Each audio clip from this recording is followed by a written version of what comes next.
We're back for another week of Teach Tapes, and our focus the last several weeks were built off of a talk by Brandon Staley, and it brings us today to penalties and finding ways to coach out penalties, work in practice, have systems for communication that help you avoid penalties. And joining me as he does every week on Teach Tapes, the creator of Teach Tapes, Steve Hauser. Coach, great to have you back for another week, and I'm looking forward to this talk on penalties.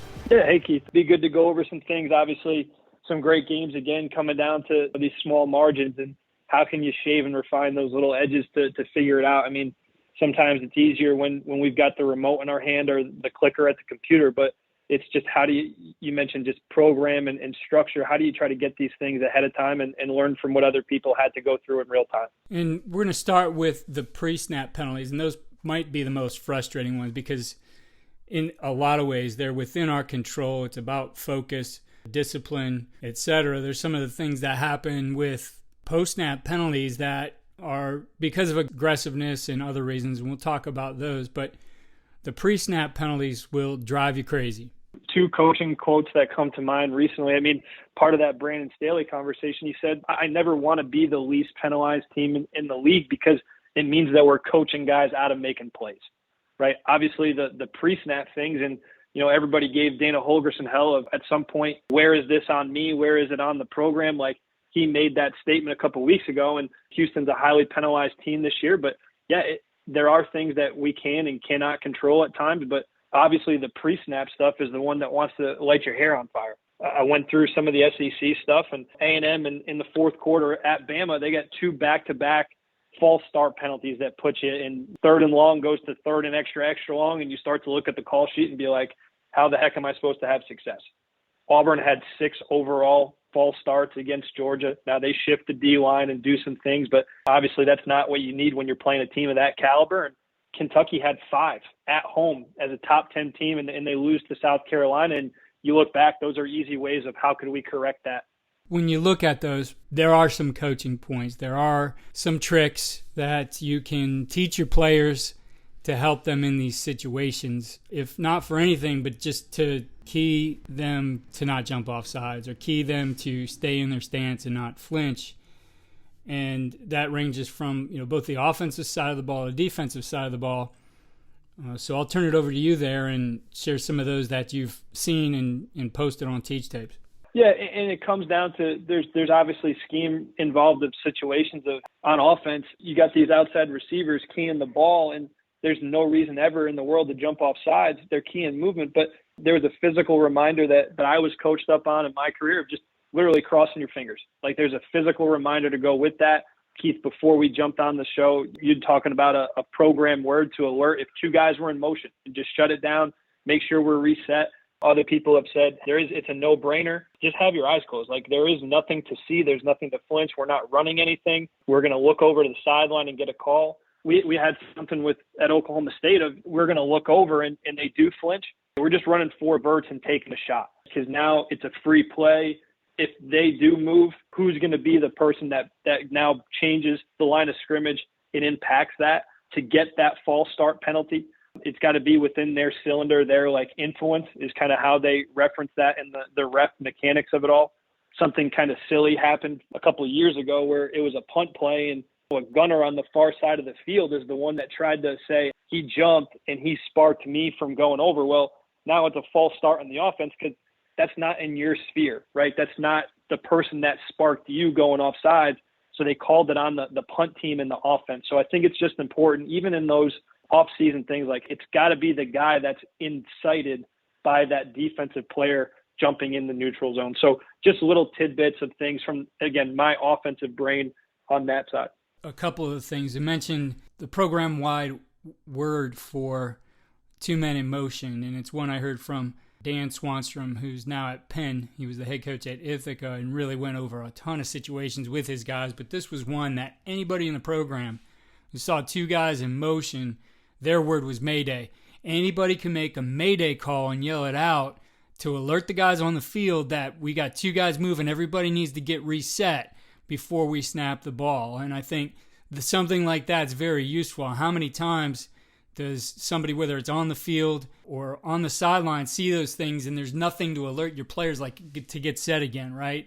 I mean, to try to yell a whole bunch of commands at guys, just to have that one word I think is useful. And then, we had an offensive line that I coached. I remember hearing them at the line of scrimmage one time, a couple guys going chucklehead. I'm like, look at the O-line coach, what the heck is chucklehead? What caused that? He's, they just made that up as a way to remind each other that it's on to, or not to go on the snap count, they're in a freeze or whatever. And same thing too, like if you're in a freeze situation, you're false cadence or whatever, you don't want your guys to jump, we'd tell them close your eyes, don't flinch because someone's coming across at you, and you end up getting the call because he didn't cross the line. So little tricks like that I think are important and can help avoid those penalties. And it makes it, when you start to have these ways of handling it, it makes it important in your culture, right? When you have that program-wide word that anybody is allowed to shout out because they saw it and you don't want a penalty, starts to just put that mindset into those guys about we got to do everything we can to avoid penalties. And part of it, too, it doesn't matter what phase you're on. I mean, the Oklahoma State, Texas Tech game, Tech takes the ball, they go down the field 7-0, they're on the road. They're trying to spark their program after having a big win at Texas and go beat a top 25 Oklahoma State team. They go for the surprise onside kick with 12 minutes in the first quarter. Well, they hit a one-hopper to the wide tackle on the front line. Well, that kid throws up fair catch, right? Over that time, the kickoff team, he high points the ball and the air gets sucked out of the stadium. Well, it's a flag. They got rights to the ball as the kick return team. And on the replay, you can see there's multiple players, right, not only on the field, but on the sidelines throwing up that fair catch so they get a protected chance to get the ball. So now not only do the kick return team get the football, they get it with that benefit of the penalty in opponent field position. So you talk about a swing going each way, but whether it's the term for an offensive player or even on the KOR team, it's a big deal. Just to bring up another term here, Keith, like a lot of people listening to Pat McAfee go off on his show and talking to Aaron Rodgers of just everybody yelling out water, right, from the defense. Hey, it doesn't matter if it's third down or fourth down with the punt return team, just watching the ball and not giving up that opponent first down.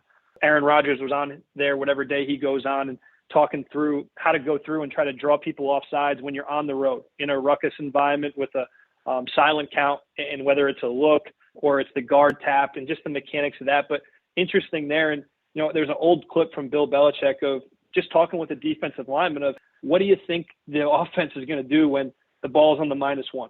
They flinch. It goes back inches. Like, what do they care? But they move and get the easiest 5 yards off of you. Now, it's the other side of the thing when you're in plus territory on the goal line. I mean, when we were at Iowa State, we're down there and Kinnick's going crazy. It's the first drive of the game, and, we flinched. And we went from a first and goal to now we're 6 yards, and before you know it, we're kicking a field goal instead of going up after having 3 downs. So just the shift of the D-line, that's how Georgia got Auburn to flinch a bunch. I know that's a big end-of-game strategy thing for field goal block units in the NFL, especially with how good these kickers are. The chances of you getting home on the block, not nearly as good as hoping somebody flinches, and now there's the 10-second runoff if they don't have a timeout, and the game's over. So how do you take the pen out of their hand, whether it's a communication or a scheme in a certain situation, I think is always helpful. Those things have to be coached up. They have to practice. You need to put your players in those situations. But again, having those words, having the little tricks like crossing your fingers or closing your eyes, whatever it might be, yelling water to hold your water on defense and not jump off sides. All those things do help put it in the awareness of your players, but you have to make sure that those are practiced as well. It can't just wait to game day for it to happen. And more than anything, Keith, is all of us learning from other games that happen. These players, they're watching the NFL on Sunday. They're watching Thursday and Friday night games when you're traveling on the road. The NFL guys, we're talking about learning from some of these early college games with their teams. Even talking about the butt punt, right, of where that guy needs to align. We've talked about a lot of this. There's a really good clip of back when Bruce Arians was in Arizona with the Cardinals. They're watching an end-of-game rep, and the team's going down. They just got to kill it, get everybody back. It's a 2-minute drill. They're trying to kick an end-of-game field goal here. Well, one of the receivers is messing around with his feet while they snap and spike the ball. It's got nothing to do with the play.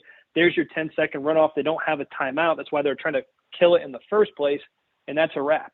So all of this stuff ties into the team, and it's a way to get a bigger buy-in when you're talking to your full roster in a meeting room. We talked mostly about offense there, but there's certainly the defensive side of the ball too, whether that's aligning in the neutral zone or if there's 12 men on the field, most cases that's going to be because of the defense and somebody trying to get subbed in or whatever it might be. So the ways to address that and some of the things you've seen and shared on Teach Tapes. The one that everybody remembers is Dee Ford in the Chiefs versus the Patriots in the AFC Championship. And, the Chiefs had their number, right? But literally the guy was lined up off sides or in the neutral zone there. And it happened twice to the same player, LSU, Florida this week. It also happened in Tennessee. Actually, that Florida game was Missouri. So, but again, 3 times in an SEC game, making sure that somebody's just getting a proper alignment and giving yourself a chance, right? Especially when one of them happened on 3rd down. So one of the things that Seattle does, their defensive coordinator is the former D-line coach. He'll put down one of those boards that everybody has for O-line and tight ends between the ball on a stick and where his D linemen are putting their hands down to just reinforce that as a little bit of space there to have some awareness. You talk about the get off and the trigger. There's a great rep of Von Miller going through his pass rush academy where all these players meet up and literally just talk through different things. It sparked, the tight end U with Kittle and Olsen and all those guys. But Von always talked about just knowing the situation. I mean, you see that play clock going down to 3, 2. I mean, any movement, I'm jumping off, right? He's talking about just the space, and a lot of people look at the different stances and things, or, hey, how much weight's on their toes or how the insteps are aligned. But even the game situation, hey, I can get a great jump off here, and it'll be awesome, right? But the other thing that happened in the Bama Texas A&M game, A&M kids, talking on the sideline with the coach and just kind of lingering over the sideline. Bama punted that thing, and there's still an extra defensive player on the field for A&M, and they lost the possession in the 4th quarter, not because they sent too many guys, but just an attitude and how we take and run off the field. So it's things that come up, and it's not the Sisters of the Poor playing. These are big time football that we're talking through, and just this week, for instance. Yeah, the unfortunately things that happen all the time, even at the highest levels and in the biggest games. But you got to find some ways to get those coached up and make sure that you're training the penalties out of your team. And that takes us to some of the things that happen post-snap. And we look at those, part of it is that, like you said, that philosophy that you don't necessarily want to be the least penalized team because you want your team playing with aggressiveness. So it's about finding some of those things that you can do to help your players. And in this case, let's start with the offense and offensive holding. Yeah, and more than anything, I'm sure a lot of people have heard it, like holding is first a violation of the feet, right? You've got to have a great framework and base and opportunity with your aiming points and your posture to have a chance to make the play. But the big term that I've heard my special teams background was always kick return and punt return. How do you make sure you don't negate a big return opportunity because you got something going on in the backside? And the word that I was coached up on is restriction. So if you, obviously everybody holds, right? The secret's out. Nobody's trying to say that you can't do it. But it's just, again, is it outside your framework, and is it something that's restricting that player's movement from making a play? And the mechanic, at least in those open air situations, is holding, throw the flag. Like, it has to be deliberate and take a long time where that play is now enhanced.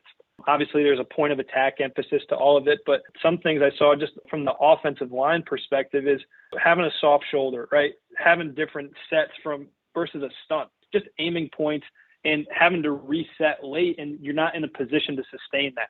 So that was something as well of even the quarterback break and contain is a tough look sometimes because you're working through a launch point, whether it's a punt protection or a pass game.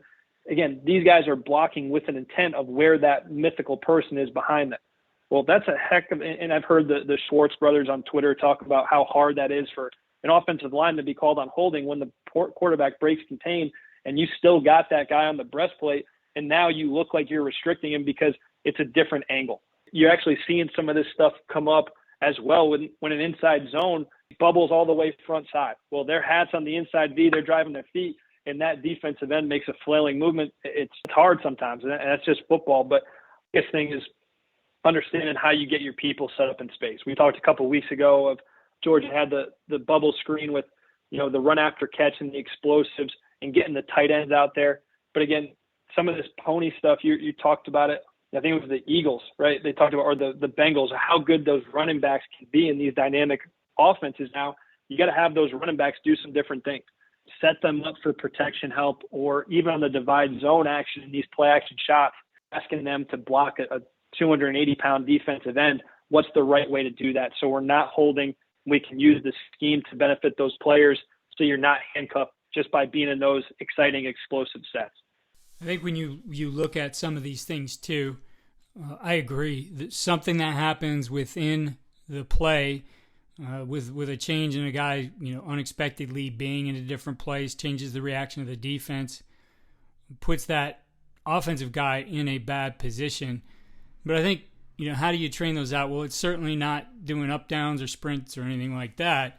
It's teaching guys to feel when they're getting out of a bad position and how to reset their hands or reset their feet, and just to focus on some of that. I know everybody's pressed for time, but I think technique is about getting guys to feel the technique, not just showing them on film.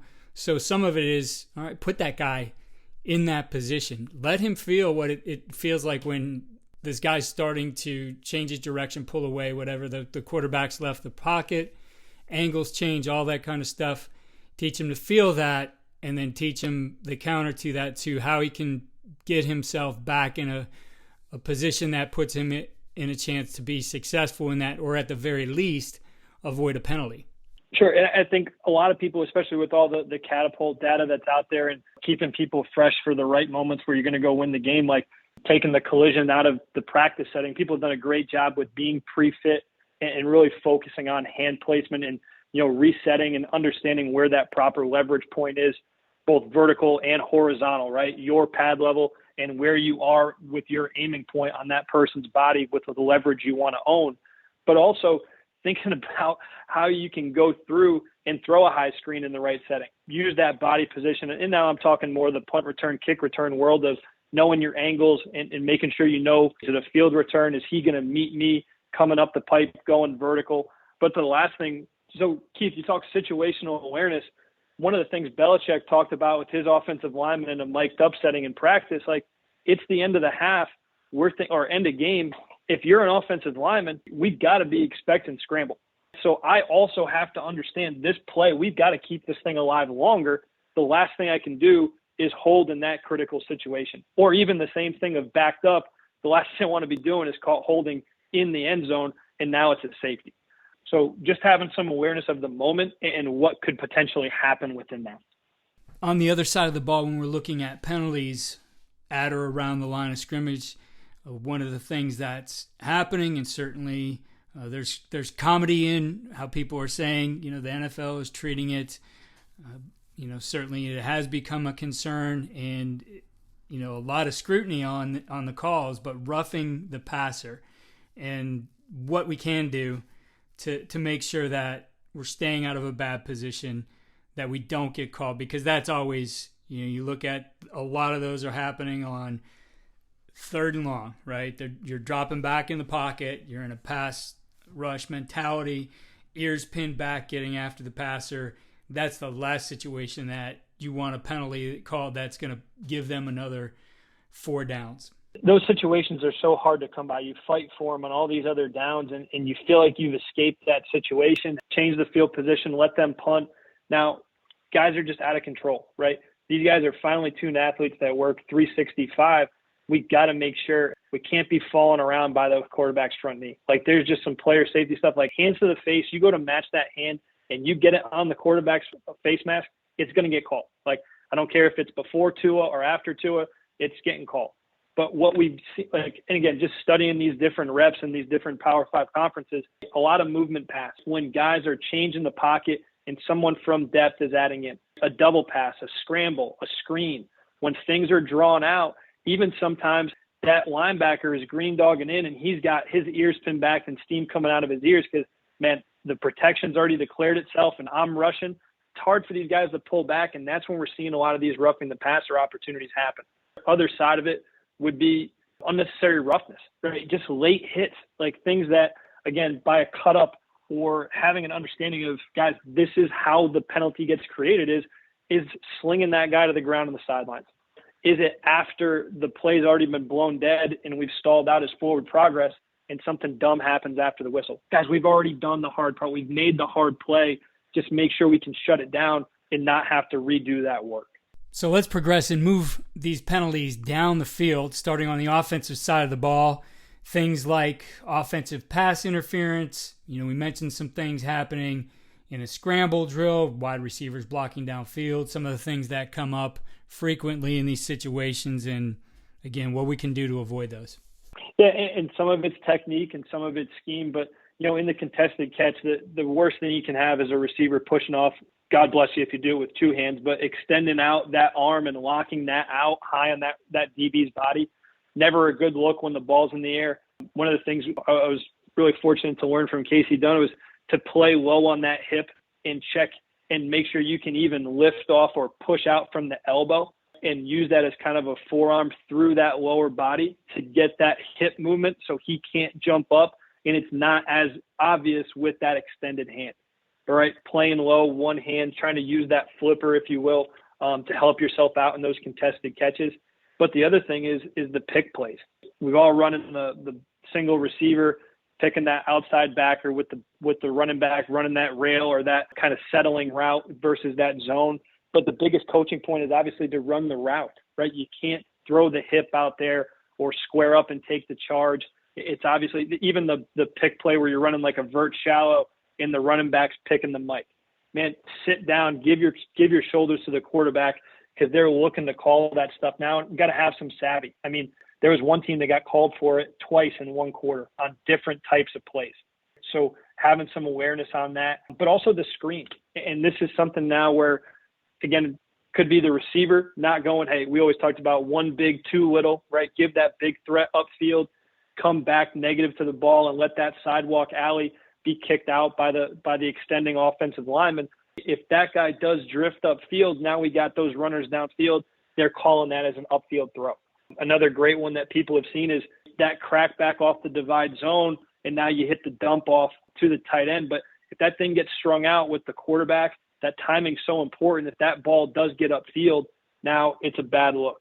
And we joked about it a couple of weeks ago. Is how do we run as many plays where we don't have to block anybody, right? You talk about those receivers blocking for as little time. I think it was in the explosive runs that we talked about that. But, run a route to the safety. We called it peel, a post, and a wheel. But how do you give that little change-up release where you're showing that option route and then twitching and running that guy off and don't drop your hips till he does? How do I run that push crack to the safety, but I'm running it with the corner, and now I'm running through to the safety on my post? So just little things of, hey, a slow screen to a running back, that'd be a great way. People have done it. But again, just making sure you're playing legal and using those downfield blockers the best way you can. From the teaching, the drill side, there's some really good clips for the running back route running. Not so much the pick, but if you look at Teach RB and that rail route with the running back, there's Detroit and Green Bay running two different looks. A man look where they're keeping it tight up that red line and going for the home run ball versus man, or that back having to widen and settle like a width hitch and give his surface to the quarterback versus zone. So I think that could be a good example. Some of those running back route running things get lost sometimes. Good place to check that out. On the defensive side, obviously defensive pass interference is a big one. Can be very disruptive in the game, whether you're in the NFL and the ball ends up on the one or you're moving the ball 15 yards down the field. I think that's one, too, that you have to look at the capability of your guys. What can they do? What's the best thing for them in those situations?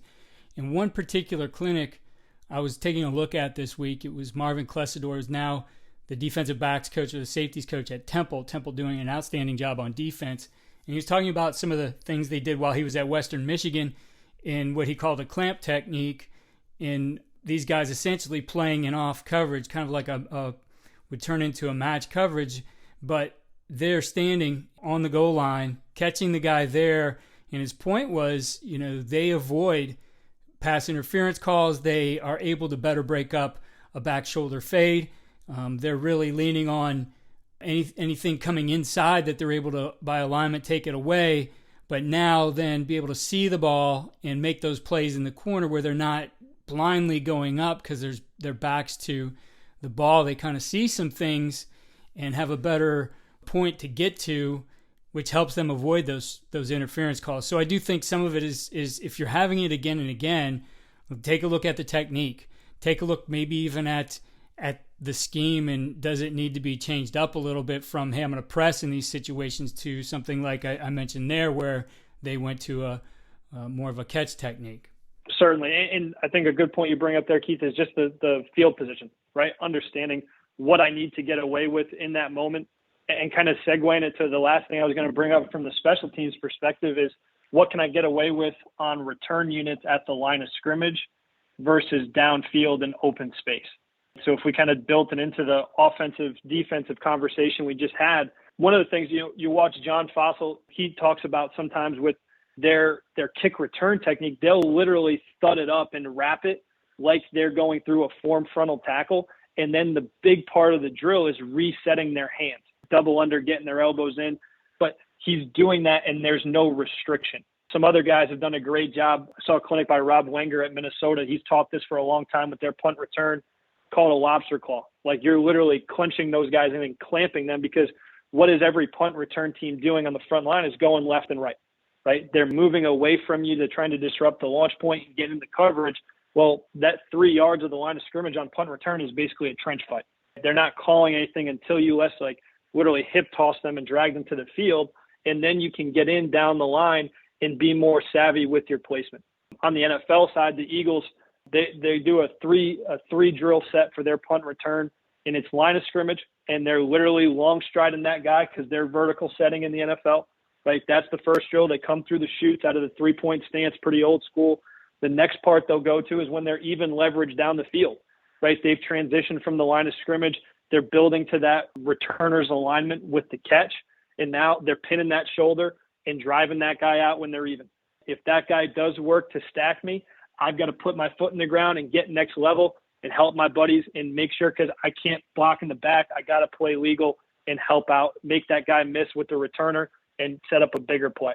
So those are literally their 3 drills when they go punt return drill before their schemes: line of scrimmage, transition, and the finish of play legal. Number 1, don't lose the play before you can win it.